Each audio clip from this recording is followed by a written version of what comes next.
राधे राधे दोस्तों, कैसे हैं आप सभी दोस्तों। मैं हूं राहुल और आज के इस खास और इन्फॉर्मेटिव वीडियो में मैं आपको वृंदावन की संपूर्ण जानकारी देने वाला हूं। अगर आप भी इस बार वृंदावन जाने का प्लान कर रहे हैं तो इस वीडियो को बिना स्किप किए लास्ट तक जरूर देखें, क्योंकि इस वीडियो के माध्यम से हम हर एक छोटी बड़ी जानकारी देने की पूरी कोशिश करेंगे।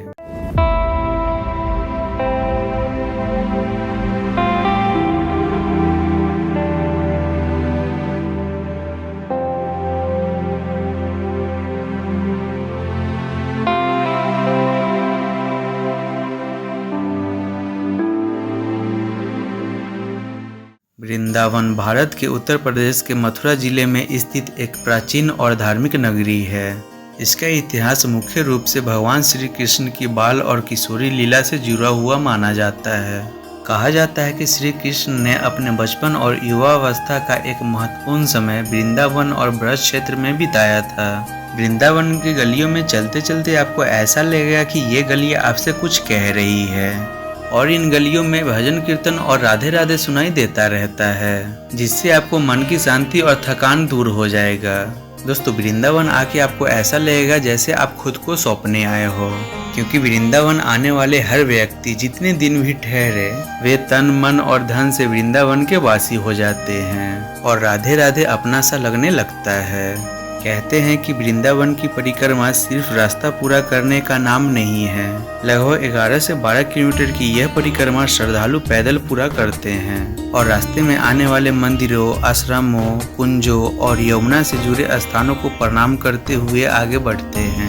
दोस्तों, पुराने लोग कहते हैं कि परिक्रमा करते समय जल्दी नहीं करनी चाहिए। कोई नंगे पैर चलता है, कोई रास्ते भर राधे राधे बोलता रहता है, कोई चुपचाप अपनी मन की बात भगवान से करता हुआ आगे बढ़ते रहता है। हर व्यक्ति की अपनी कोई न कोई वजह है। कहते हैं वृंदावन में परिक्रमा पैरों से शुरू होती है, लेकिन यह परिक्रमा पूरी मन से होती है।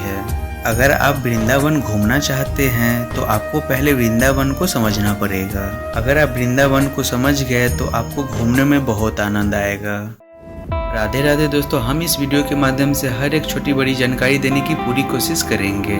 जैसे वृंदावन तक कैसे पहुंचेंगे, वृंदावन पहुंचने के बाद होटल कहां पे लेना चाहिए, वृंदावन के मंदिरों में घूमने का सही तरीका क्या रहता है, वृंदावन में खाने पीने की क्या व्यवस्था रहती है, वृंदावन आने का सबसे अच्छा समय कौन सा रहता है, और वीडियो के लास्ट में बात करेंगे संपूर्ण बजट की। तो दोस्तों, A to Z complete information के लिए इस वीडियो के लास्ट तक बने रहिए। तो चलिए सबसे पहले हम लोग बात करते हैं वृंदावन तक कैसे पहुंचेंगे। दोस्तों, वृंदावन आने के लिए सबसे पहले आपको आना पड़ेगा मथुरा, और मथुरा आने के लिए आप अपने शहर से मथुरा रेलवे स्टेशन तक आसानी से आ सकते हैं। मथुरा से वृंदावन की दूरी लगभग 15 किलोमीटर की रहती है, जिसको आप बस, टैक्सी या ऑटो से पूरा कर सकते हैं। ऑटो वाले आपसे 30 रुपए का चार्ज करेंगे और वृंदावन के पास छोड़ देंगे। अगर आप अपने शहर से वृंदावन फ्लाइट के माध्यम से आना चाहते हैं तो आप वृंदावन के नियरेस्ट एयरपोर्ट आगरा और दिल्ली तक आ सकते हैं। फिर वहां से आप बस या टैक्सी के माध्यम से वृंदावन तक पहुंच सकते हैं। दोस्तों, वृंदावन के लिए आसपास के शहरों से बस की कनेक्टिविटी भी काफ़ी अच्छी है। अगर आप बस के माध्यम से वृंदावन आने का प्लान कर रहे हैं तो ये भी अच्छा ऑप्शन रहता है। दोस्तों, अगर आप अपनी खुद की कार से वृंदावन आने का प्लान कर रहे हैं तो आप आसानी से आ सकते हैं। यहाँ पे आपको कई सारे पार्किंग की फैसिलिटी मिल जाती है, या फिर कुछ होटल वाले भी पार्किंग की फैसिलिटी देते हैं जहाँ पे आप अपना कार पार्क कर सकते हैं। तो दोस्तों, जिस माध्यम से अच्छा लगे उस माध्यम से वृंदावन पहुँच सकते हैं। वृंदावन पहुँचने के बाद अब हम लोग बात करते हैं होटल कहाँ पे लेना चाहिए।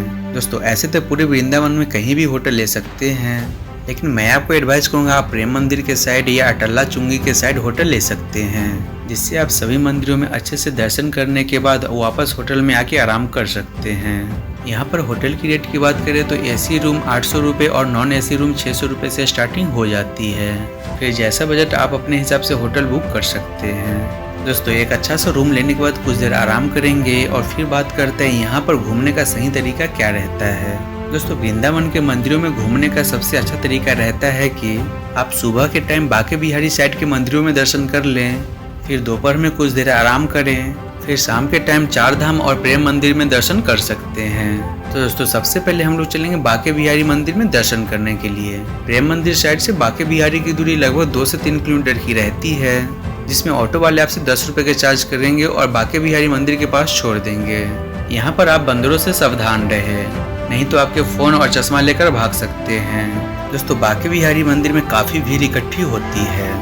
इसीलिए आप कोशिश करें सुबह में जितना जल्दी आके लाइन में लग जाएं। अगर आप जल्दी दर्शन करना चाहते हैं तो आप गेट नंबर 5 से एंट्री करें, जिसमें पंडित लोग 200 रुपये पर पर्सन का चार्ज करते हैं और लगभग 20 से 25 मिनट में मंदिर में प्रवेश करवा देते हैं। दोस्तों, अगर आप खुद से भी 5 नंबर गेट से जाते हैं तो आप जल्दी दर्शन करके वापस आ जाएंगे, क्योंकि उसमें कम भीड़ भाड़ रहती है। बांके बिहारी मंदिर में कुल प्रमुख 5 गेट है, जिसमें गेट नंबर 2 और 3 प्रमुख रूप से श्रद्धालुओं के लिए उपयोग होता है और गेट नंबर 1 विशेष रूप से व्यवस्थापक और पुजारी के लिए है। गेट नंबर 5 वीआईपी के लिए उपयोग होते हैं और गेट नंबर 4 निकास द्वार है। राधे राधे के नाम लेते हुए मंदिर के अंदर चलेंगे। बांके बिहारी मंदिर में होली, जन्माष्टमी और एकादशी के टाइम काफी भीड़ इकट्ठी होती है और उस टाइम यहाँ का माहौल देखने लायक होता है। यह मंदिर वृंदावन के वन ऑफ द फेमस मंदिर में से एक है, जिसकी परंपरा स्वामी हरिदास से जुड़ा हुआ है। मंदिर के अंदर भगवान श्री कृष्ण के बाल रूप और मनमोहक स्वरूप की पूजा की जाती है। इस मंदिर में दर्शन करके आपको काफी अच्छा और सुकून मिलेगा। इस मंदिर के गर्मियों में खुलने की टाइमिंग सुबह 7:45 से 12 बजे तक, फिर 5:30 बजे से 9:30 बजे तक रहती है और ठंडियों में सुबह 8:45 से 1 बजे तक, फिर शाम के 4:30 से 8:30 बजे तक रहती है। यहाँ पे अच्छे से दर्शन करने के बाद अब हम लोग चलेंगे राधा वल्लभ मंदिर, जो बांके बिहारी मंदिर के पास में ही पड़ता है, जहाँ पैदल आसानी से जा सकते हैं। दोस्तों, यह मंदिर राधा कृष्ण प्रेम की भक्ति परंपरा के लिए ज्यादा महत्व रखता है। इसकी परंपरा हित हरिवंश महाप्रभु से जुड़ी है। यहाँ राधा को भक्ति में विशेष स्थान दिया जाता है। मंदिर के अंदर भगवान श्री कृष्ण और राधा के दर्शन करके काफी अच्छा लगेगा। यहाँ पर भी जन्माष्टमी, होली और एकादशी के टाइम काफी भीड़ इकट्ठी होती है। उस टाइम यहाँ पर अलग माहौल रहता है। इस मंदिर की खुलने की टाइम सुबह 5 बजे से 12 बजे तक, फिर शाम 5:30 बजे से 9 बजे रात तक रहती है। यहाँ पर अच्छे से दर्शन करने के बाद अब हम लोग चलेंगे श्री शाहजी मंदिर। दोस्तों, श्री शाहजी मंदिर अपनी वास्तुकला के लिए प्रसिद्ध है। यह मंदिर काफी भव्य रूप में बना हुआ है, जहाँ पे लोग अपनी प्यारी प्यारी फोटो क्लिक करवाते हैं। आप इस मंदिर में भी जाके दर्शन कर सकते हैं और यहाँ पे अच्छे से टाइम स्पेंड करने के बाद अब हम लोग चलेंगे निधिवन, जो शाहजी मंदिर के पास में ही स्थित है। दोस्तों, निधिवन वह स्थान है जहाँ भगवान श्री कृष्ण अपने गोपियों के साथ रासलीला करते थे। कहते हैं यहाँ रंग महल में राधा कृष्ण रात्रि में विश्राम करते थे, इसलिए यहाँ रात में निधिवन के भीतर कोई भी यहाँ रहता नहीं। शाम के बाद परिसर खाली कर दिए जाते हैं। दोस्तों, निधिवन में कई सारे मंदिर बने हुए हैं, जहाँ पे आप जाके एक एक करके दर्शन कर सकते हैं और यहाँ पर हमेशा नाच गाना होती रहती है, जिसमें आप शामिल होकर झूम सकते हैं। निधिवन में अच्छे से घूमने के बाद अब हम लोग चलेंगे राधा रमन मंदिर, जो निधिवन के पास में ही पड़ता है। दोस्तों, इस मंदिर की खास बात यह है कि यहाँ स्थापित राधा रमन जी का स्वरूप स्वयं प्रकट माना जाता है। इसकी परंपरा गोपाल भट्ट स्वामी से जुड़ा है। 16वीं शताब्दी से चली आ रही इसकी पूजा अर्चना आज भी बहुत महत्वपूर्ण मानी जाती है। आप यहाँ पर भी जाके अच्छे से दर्शन कर आशीर्वाद प्राप्त कर सकते हैं। और इसके बाद अब हम लोग चलेंगे श्री बाबा महाकालेश्वर महादेव मंदिर। यहाँ पर आप शिवलिंग पे जलाभिषेक कर सकते हैं और यहाँ पे अच्छे से दर्शन करने के बाद अब हम लोग चलेंगे केसी घाट। दोस्तों, वृंदावन में ऐसे तो काफी घाट है, लेकिन केसी घाट और चेर घाट वृंदावन के फेमस घाटों में से एक है, जहाँ पे श्रद्धालु नौका विहार का मजा लेते हैं। आपको यहाँ पर नौका विहार करके काफी अच्छा लगेगा और यहाँ पर शाम के टाइम आरती का आयोजन भी होता है। आप चाहे तो शाम के टाइम आरती में भी शामिल हो सकते हैं। दोस्तों, चेर घाट के पास में ही बना हुआ है कालिया नाग मंदिर। मान्यता है कि यहीं पर भगवान श्री कृष्ण ने कालिया नाग के शीश पर नृत्य किए थे। दोस्तों, ये भी काफी प्राचीन मंदिर है। आप यहाँ पे दर्शन कर आशीर्वाद प्राप्त कर सकते हैं। दोस्तों, इन सभी मंदिरों में दर्शन करने के बाद आप चाहे तो यहाँ के फेमस कचौड़ी और लस्सी को ट्राई कर सकते हैं। यहाँ के लस्सी और कचौड़ी काफी टेस्टी होते हैं और आप चाहे तो इन गलियों में आप अपने घर के लिए भी शॉपिंग कर सकते हैं। आपको यहाँ पे कई सारी दुकानें मिल जाएगी, जहाँ पे आप अपने घर के लिए सामान ले सकते हैं।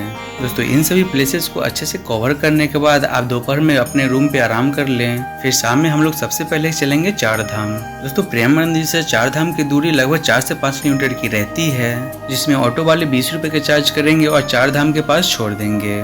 दोस्तों, चार धाम के खुलने की टाइमिंग सुबह 6 बजे से रात 9 बजे तक रहती है।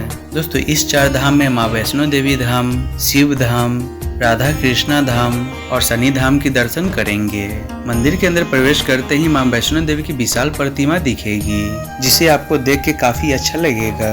मां वैष्णो देवी गुफा के अंदर मां वैष्णो देवी की प्रतिमा स्थापित है, जिसका आप दर्शन कर आशीर्वाद प्राप्त कर सकते हैं। इसके अलावा कई सारे देवी देवताओं के भी दर्शन कर सकते हैं। दोस्तों गुफा के अंदर घूम के आपको काफी अच्छा लगेगा। दोस्तों यहाँ पे अच्छे से घूमने के बाद अब हम लोग चलेंगे अपने अगले धाम की ओर, शनि धाम।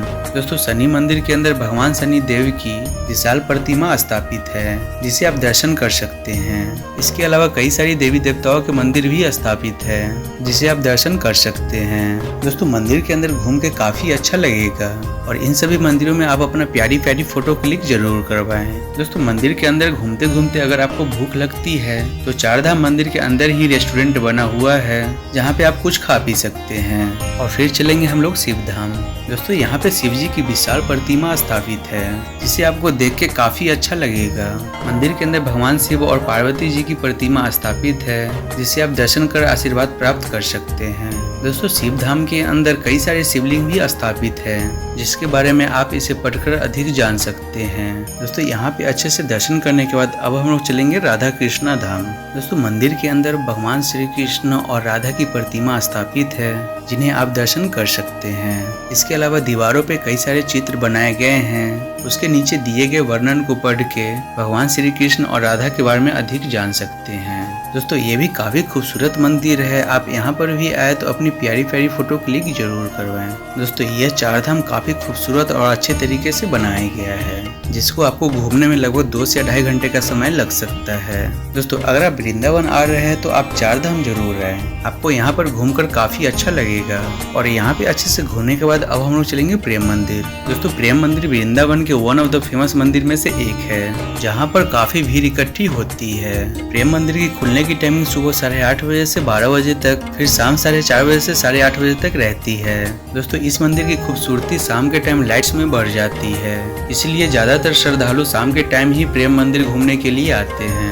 यहाँ पर आप शाम के टाइम लाइट शो और फाउंटेन शो भी देख सकते हैं। मंदिर के अंदर भगवान श्री कृष्ण और राधा की प्रतिमा स्थापित है, जिन्हें आप दर्शन कर सकते हैं और मंदिर के अंदर शांति में कुछ टाइम बिता सकते हैं। दोस्तों मंदिर के अंदर भगवान श्री कृष्ण के कथाओं से जुड़े लीला को देखने के लिए काफी कुछ मिलेगा, जिसे आप अच्छे से देख सकते हैं। आपको प्रेम मंदिर घूमकर काफी अच्छा लगेगा, इसलिए आप वृंदावन आ रहे हैं तो प्रेम मंदिर जरूर आए और यहाँ पे आप अच्छे से टाइम स्पेंड करें। दोस्तों इसके बाद अब हम लोग चलेंगे आइस्कॉन टेम्पल।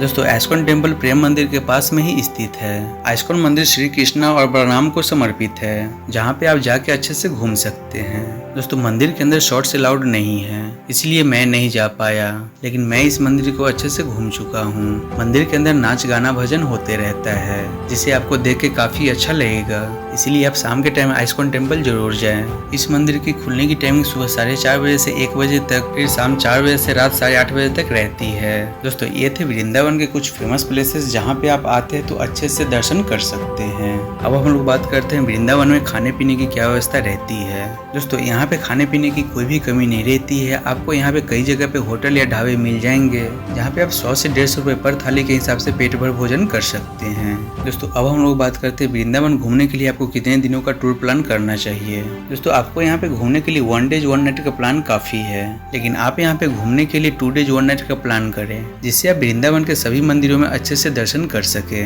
और वृंदावन के गलियों में घूम सके। तो आप यहाँ पे 2 डेज 1 नाइट का प्लान कर सकते हैं। दोस्तों अब हम लोग बात करते हैं वृंदावन घूमने के लिए कब आना चाहिए। दोस्तों ऐसे तो पूरे साल लाखों लोग वृंदावन आते रहते हैं, लेकिन आप अच्छे से दर्शन करना चाहते हैं तो आप अक्टूबर से मार्च के बीच में आए। उस टाइम यहाँ का मौसम काफी अच्छा रहता है और उस टाइम आप अच्छे से सभी मंदिरों में दर्शन कर सकते हैं। लेकिन आप अगर जन्माष्टमी, होली और एकादशी के टाइम आते हैं तो उस टाइम यहाँ पे काफी अच्छा माहौल रहता है, आप उस टाइम यहाँ पे अच्छे से एंजॉय कर सकते हैं। दोस्तों अब हम लोग बात करते हैं सबसे जरूरी क्वेश्चन, बजट की। आप कितने बजट में वृंदावन टूर को पूरा कर सकते हैं। दोस्तों अगर आप 2 डेज 1 नाइट का प्लान करते हैं तो मान के चलिए 2500 से 3000 पर पर्सन के बजट में आप वृंदावन टूर को पूरा कर सकते हैं। इस बजट में आपका होटल, फूड, ट्रांसपोर्टेशन और एक्टिविटीज इंक्लूड है। अगर आप अपने घर के लिए शॉपिंग करना चाहते हैं तो अलग से कर सकते हैं। दोस्तों अगर आप टूर पैकेज के माध्यम से वृंदावन टूर को पूरा करना चाहते हैं और 2 डेज 1 नाइट का प्लान करते हैं तो टूर पैकेज वाले आपसे 5000 से 6000 पर पर्सन का चार्ज करेंगे, जिसमें आपका होटल, ट्रांसपोर्टेशन और ब्रेकफास्ट इंक्लूड रहता रहता है। आपको लंच या डिनर और एक्टिविटीज अलग से करने होते हैं। दोस्तों, अगर आपके पास बजट की कोई भी कमी नहीं है तो आप वृंदावन में वीआईपी होटल ले सकते हैं, वीआईपी रेस्टोरेंट में फूड ट्राई कर सकते हैं और प्राइवेट एसी के माध्यम से सभी प्लेसेस को अच्छे से कवर कर सकते हैं। अगर आप बजट ट्रेवलर हैं तो इस वीडियो के माध्यम से कम खर्च में वृंदावन के सभी मंदिरों में अच्छे से दर्शन कर सकते हैं। तो दोस्तों, हमने इस वीडियो में हर छोटी बड़ी जानकारी देने की पूरी कोशिश की है। अगर आपको ये वीडियो अच्छा लगा तो वीडियो को लाइक और चैनल को सब्सक्राइब जरूर करें, जिससे आपको हर अपडेट मिलती रहे। अगर आपका कोई भी क्वेश्चन छूट जाता है तो आप कमेंट बॉक्स में पूछ सकते हैं। तो चलिए ऐसे ही अगली इन्फॉर्मेटिव वीडियो में मिलते हैं। तब तक आप अपने आसपास के जगह को स्वच्छ और क्लीन रखें। जय हिंद, जय भारत।